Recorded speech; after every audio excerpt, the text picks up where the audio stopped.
Temperature is in 90s on one day and 40s on the other. And the cold front last week killed my garden. It killed the pretty plum flowers and other seedlings. I was dreaming of a lot of good harvest already when it was all destroyed. Very heartbreaking for me because I lost my peach tree in a similar way. So I decided to do whatever I can to recover from this loss and to share it with you. This will be a short video, but I hope it helps you recover your garden if you have suffered similar destruction after a severe cold and warm front. Right now is end of March and I lost many seedlings. For example, in this container, even though I had it covered during the bad weather, half of the seedlings died. So what I'm doing right now is to sow the seeds again, but only for the fast growing plants, such as radishes or the plants for which I do succession planting, such as beets and carrots. At this point, it is safe to say that I have lost the early harvest that I could have received from the first batch. But I still have time to plant second and third batch and so on. For kale, lettuce and chard, I do have some plants coming up, but I still sowed more seeds. If I get too many plants, I will just thin them and eat them as microgreens. Having more plants is a better problem than having no plants at all.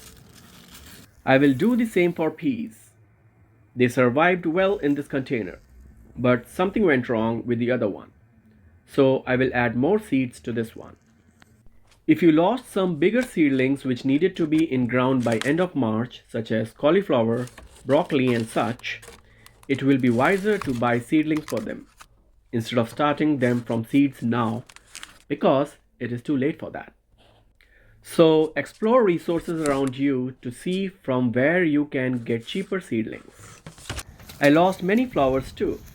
The daffodils were completely gone. The tulips have had frostbites. So for these, I am just waiting. Of course, there will be no flowers if they already bloomed. But the sad part is the green leaves died as well. They are important to gather energy for the flower bulb by doing photosynthesis. So I left them alone for a week, and a week later, the leaves are pushing up again. You can see the top part is dead, but the bottom half is coming in green. This is good because it brings hope that the bulb may still survive and may make flowers next year.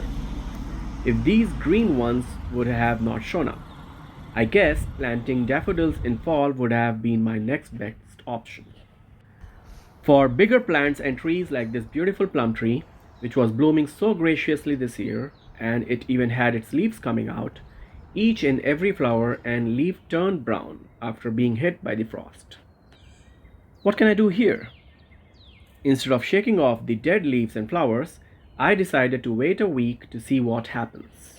Usually, a big tree may have enough energy to push a second set of leaves.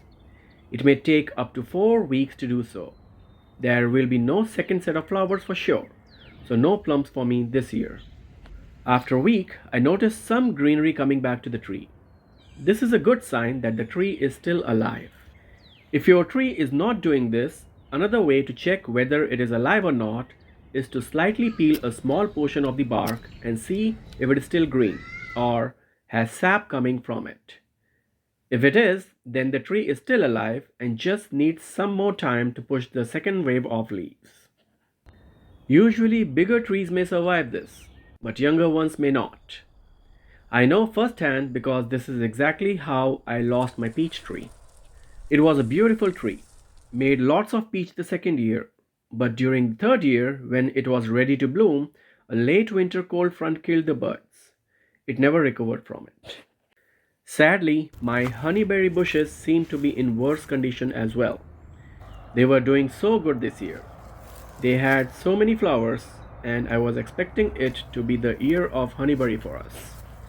I'm not even sure if these two bushes would survive or not, because they had soft stems at the very top, and all of those were killed. All I can do is to wait and see. I hope they recover. Now I could have covered it all, but the truth be told, there was too much to cover and I was not able to take the right action at the right time. I hope you have not been hit too hard in this crazy weather swing. Do let me know in comments if you have more tips that I or someone else can use to recover their garden. It is still spring and you can use this opportunity to plant new perennial trees. I will link my video here on an easier way to plant fruit trees. Do check it out next.